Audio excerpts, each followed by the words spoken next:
Bapak-bapak, ibu-ibu sekalian, mari kita lanjutkan kajian kita berkenaan dengan kepemimpinan. Bagaimana Allah menjelaskan proses kepemimpinan terpilih, tipe-tipe masyarakat yang menyebabkan bentuk daripada kepemimpinan itu, syarat-syarat, ya. Banyak hal yang dibentangkan di dalam Al-Quran yang mesti dan harus kita pahami.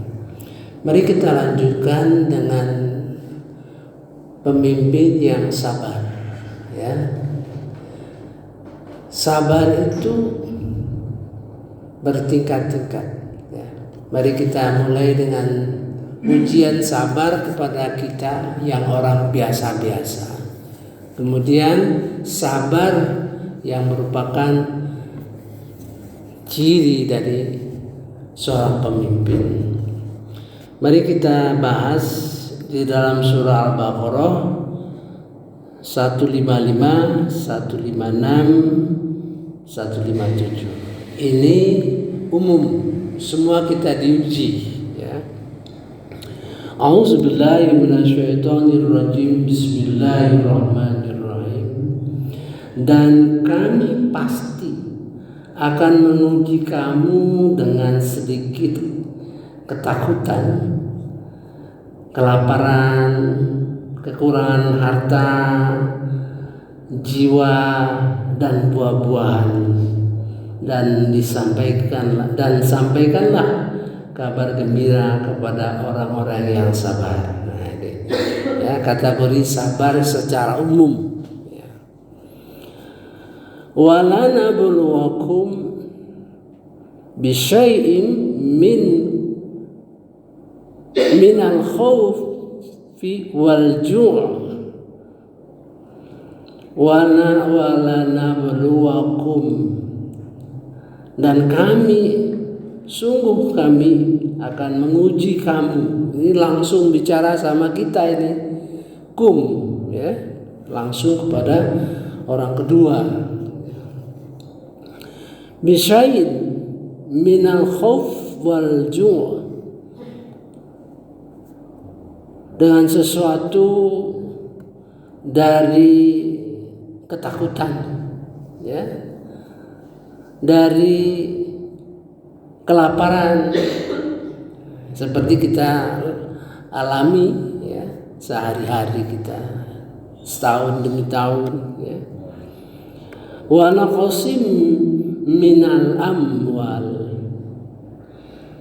kurang harta, wal anfus, jiwa, kematian anggota keluarga kita, ya. Wasamarat, dan buah-buahan. Itu lambang ujian-ujian. Buah-buahan, ya, tentu segala hal yang mengakibatkan kelaparan, ya. Itu melambangkan berbagai macam ujian yang kita alami di dunia ini, dari kematian, ya, ketakutan, dan sebagainya, gitu. Wa basyiris sabirin, beri kabarlah kepada orang yang sabar. Dan umumnya insya Allah kita mampulah, ya, sedikit sabar dalam menghadapi kematian, PHK, gaji nggak cukup. Ayat kedua, 256. Dan orang-orang yang apabila ditimpa musibah mereka berkata inna lillahi wa inna ilaihi raji'un. Sesungguhnya ya kami milik Allah dan kepadanya lah kami kembali. Kalau orang mendapat musibah inna lillahi wa inna ilaihi raji'un. Tapi dalam praktek ya, dalam praktek ketika kita mendapat musibah itu lambat ya, lambat mengucapkan inna lillahi wa inna ilaihi raji'un itu kalau ke kita. Kalau dengar orang lain cepat, kalau dengar berita kematian atau musibah lainnya cepat kita mengatakan inna lillahi wa inna ilaihi raji'un. Nah kalau tertimpa kepada diri kita, saya kira termasuk orang yang istimewa kalau cepat mengatakan inna lillahi wa inna ilaihi raji'un. Ya, itu cepat sekali untuk orang lain. Kalau terkena di kita lambat karena proses adaptasi dengan situasi ya. Alladzina idza asabathum musibah, apabila ada musibah qalu inna lillahi wa inna ilaihi raji'un. Segala musibah. Cuman kadang-kadang untuk mengatakan inna lillahi wa inna ilaihi raji'un itu kita selalu berfokus pada kematian, ya kan? Kalau orang dapat musibah misalnya jatuh, kita nggak sampai hati mengatakan inna lillahi wa inna ilaihi raji'un. Sebenarnya segala musibah, ya. Saya pernah mengajarkan inna lillahi wa inna ilaihi raji'un itu pada waktu hari apa ya? Hari saya ngajar Senin, ngajar ibu-ibu. Hari terus saya ke Cilacap, ya, Cilacap. Nah, waktu berjalan tersandung sehingga saya terjerembab. Padahal tidak pernah terjadi ya. Saya selalu insya Allah hati-hati kalau berjalan itu. Terjerembab. Saya langsung ingat apa yang saya ajarkan pada hari Senin itu ya. Apa yang saya ajarkan hari Senin yang lalu, kejadian pada diri saya, dan saya ingat. Terus saya mengucapkan dalam hati innalillahi wa inna ilaihi raji'un ya. Satu pelajaran bagi kita ya, untuk diingat selalu ya, sehingga kita kalau mendapat musibah itu otomatis inna lillahi wa inna ilaihi raji'un. Kalau orang lain lebih mudah mengucapkan, kalau terkena diri sendiri itu berat, apalagi misalnya kematian istri kita gitu, atau suami kita atau anak kita.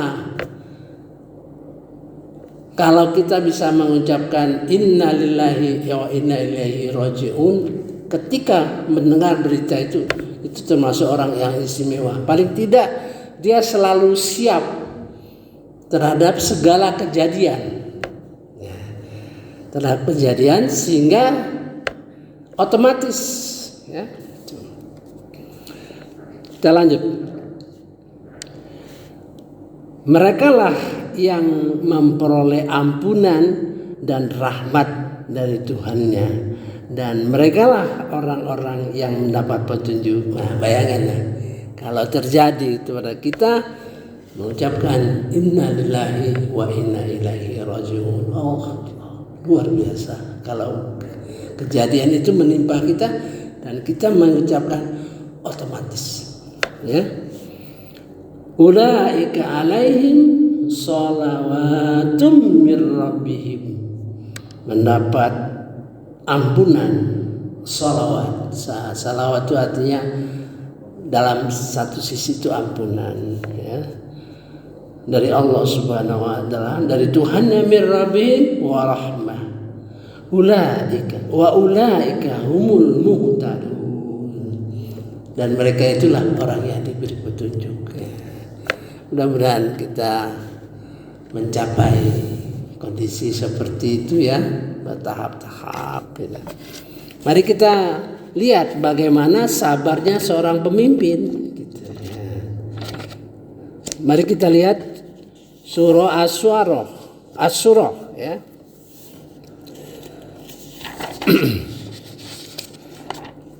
Jadi kepemimpinan dalam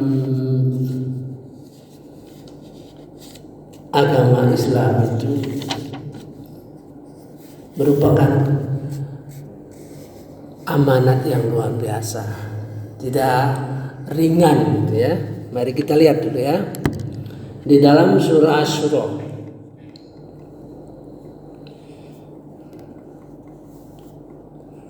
A'udzubillahi minasyaitonirrajim. Bismillahirrahmanirrahim. 42 ayat 42 dulu. Sesungguhnya kesalahan hanya ada pada orang-orang yang berbuat zalim kepada manusia dan melampaui batas di bumi tanpa mengindahkan kebenaran. Mereka itu mendapat siksa yang pedih. Jadi kalau namanya pemimpin di demo, dicaci maki, mungkin juga dizolimi dengan kekerasan gitu ya. Dia sabar. Tetapi siapa yang bersabar dan memaafkan, sungguh yang demikian itu termasuk perbuatan mulia. Mari kita baca ayatnya.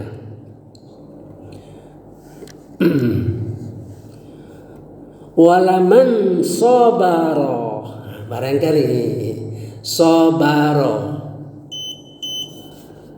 itu fi'il madhi ya, past tense. Jadi kesabarannya itu sudah dipupuk lama sebagai pemimpin. Jadi sabar itu bukan seketika, sudah terlatih menghadapi persoalan-persoalan. Karena pemimpin itu punya syarat, antara lain keluasan ilmu. Ya, keluasan ilmu itu memberi kekuatan pada mereka untuk mengatasi segala persoalan, karena ilmunya dalam. Ibaratkan katakanlah suatu keinginan ya, suatu program. Program itu sebetulnya sangat bermanfaat ya bagi rakyatnya, bagi pengikutnya. Ada kelompok-kelompok yang menentang, itu gitu ya. Nah, dia sabar. Itu. Sabar ini diperlukan untuk dalam surah Sajadah. Kemarin kita sudah baca surah 32 ya. Kita sudah baca kemarin itu. A'udzubillahi minasyaitonirrajim. Bismillahirrahmanirrahim.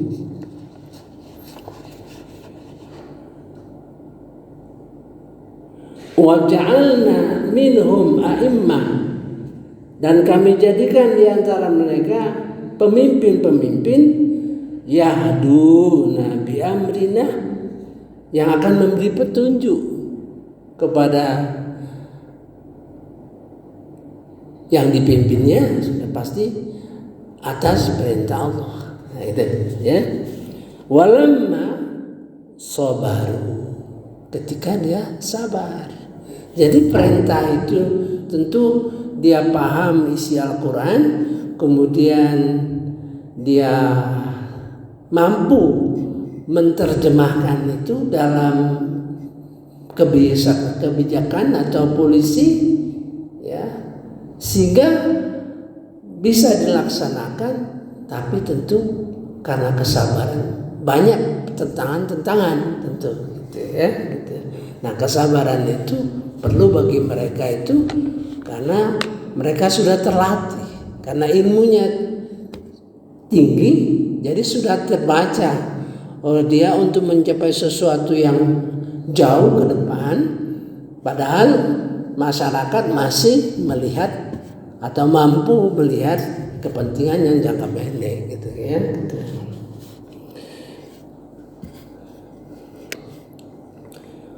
Walaman sabara, dan sungguh dia bersabar, wa ghafara, dan dia memaafkan.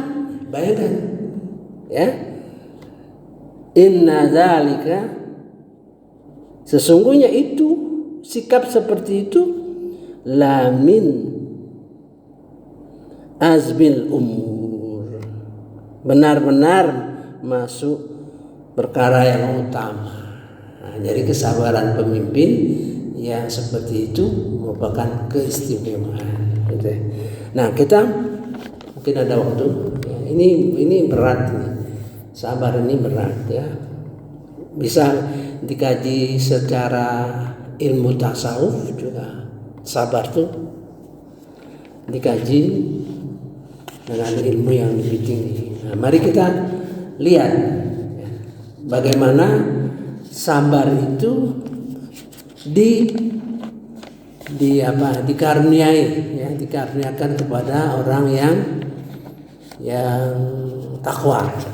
Mari kita lihat surah Al-Imran ayat 134 ya itu.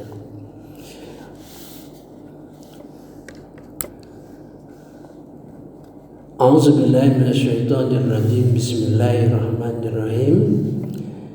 Yaitu orang yang berinfak baik di waktu lapang maupun sempit, dan orang-orang yang menahan amarahnya dan memaafkan kesalahan orang lain, dan Allah mencintai orang yang berbuat baik.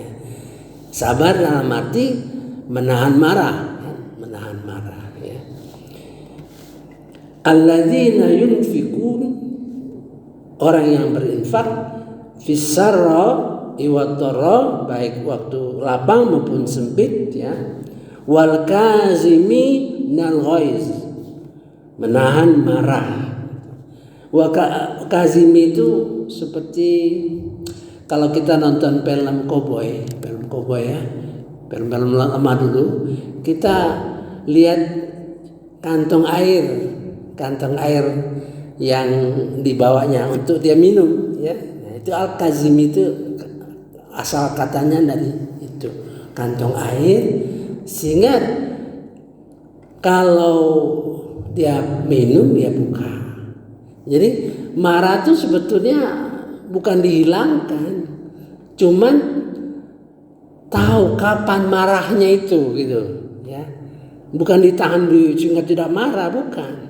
Tapi ditahan sehingga tidak berakibat fatal. Misalnya ya, saya berjalan sama teman, misalnya dalam perjalanan terjadi perselisihan.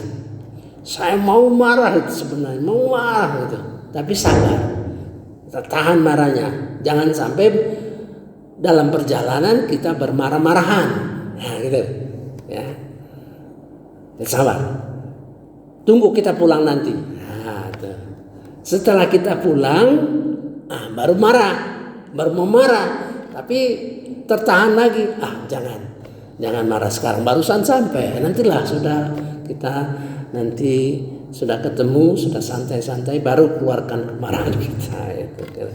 Kemudian ketemu kita, misalnya sama-sama ke masjid, mau marah kita, nanti dululah. Sehingga kemarahan itu sudah sholat lah gitu. Rupanya karena kesabaran kita itu Allah memberi rahmat kepada kita ya.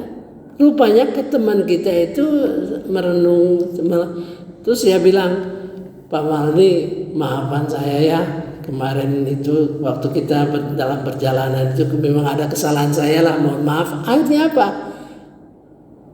Karena timbul, karena kemampuan kita menahan marah, rahmat Allah datang, ya, sehingga orang tersebut sadar dan mama. Tentu kita jawab, oh biasa itu, ya, itulah maksudnya wal kazimi nal ghaiz wal afina minan nas wal afina 'anil nas, dan memaafkan manusia. Manusia artinya bukan orang Islam saja, orang yang bukan Islam pun kita maafkan. Nah, itu karena kelebihan ilmu, ya. Nah, kalau kita lihat mengapa orang mampu memberi maaf kepada orang lain, ya. Satu, karena kita ngerti mengapa dia berbuat demikian. Nah, mengapa kita memahami dia berbuat demikian atau berpikir demikian? Karena kemampuan kita memahami orang, uzur orang itu kita maafkan. Misalnya orang ngomong tidak senonoh, ya, tentu kita berpikir mengapa dia bicara kepada saya seperti itu. Barangkali kurang pengalaman. Barangkali kurang pendidikan, kurang pengajaran dari orang tuanya misalnya, atau memang wataknya begitu. Nah, kemampuan itu, ya, kita memahami uzur itu karena ilmu kita, karena kebiasaan kita, ya. Kalau kita berpikir sebelum bicara, nah, jadi kalau orang berkata sesuatu yang menurut kita, orang ini lupa nggak pikir dulu dia. Ya, karena kita memahami bahwa orang itu tidak berpikir dulu bicara, karena kita sudah melakukan kebiasaan kita berpikir dahulu. Gitu, ya. Nah, itulah wallahu yuhibbul muhsinin, dan Allah menyukai orang-orang yang muhsin. Saya kira cukup dulu ya, karena kita akan ulangi lagi, karena masalah sabar itu bagi kita, sabar itu pada tingkat tinggi, ya, dimaafkan kesalahan kita tanpa hisab. Jadi kalau orang sabar itu dengan segala penderitaannya, kesalahan itu dihapus tanpa hisab. Di dalam nanti kita baca, ya. Mudah-mudahan ini mendorong kita untuk bersikap sabar, karena sikap sabar itu merupakan sifat-sifat yang mulia, ya, dan efeknya besar terhadap kehidupan kita, ya. Saya kira kita lanjut nanti insyaallah. Subhanakallahumma wa bihamdika asyhadu an la ilaha illa anta astaghfiruka wa atubu ilaik. Wallahu alam. Wassalamualaikum warahmatullahi wabarakatuh.